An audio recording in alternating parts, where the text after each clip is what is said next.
This case study is looking at therapeutic opportunity in relapsed leukemia. So really, this is really an interomics case study where metabolomics was able to synergize some genomics finding. And this is work done in ALL, acute lymphocytic leukemia. And ALL is really, the challenge here is that there's poor cure rates of only about 40%. And interestingly, some of those poor rates are related to gene mutations, specifically in a specific gene, NT5C2. About 20% of all relapsed ALL has that mutation. So the question was, well, how are these genetic mutations, how are these patients resisting treatment, right? How are they, what is the mechanism driving the resistance?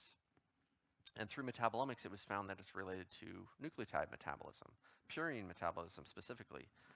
So within de novo synthesis, IMP, inosine monophosphate, is broken down into inosine. And you can see the levels of IMP are decreased in the mutant, and the levels of inosine are slightly increased. And that's intracellularly.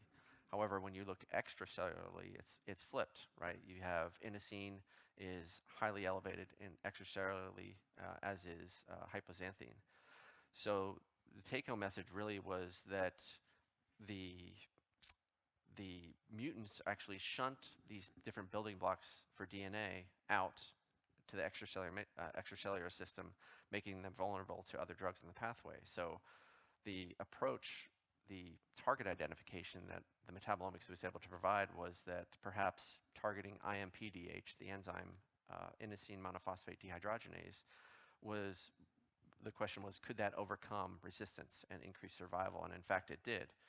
The diagram on the top right here is really shows a schematic way in which that happens, right? So the sequencing found a resistance mutation. Metabolomics was really key to deciphering the mechanism of that.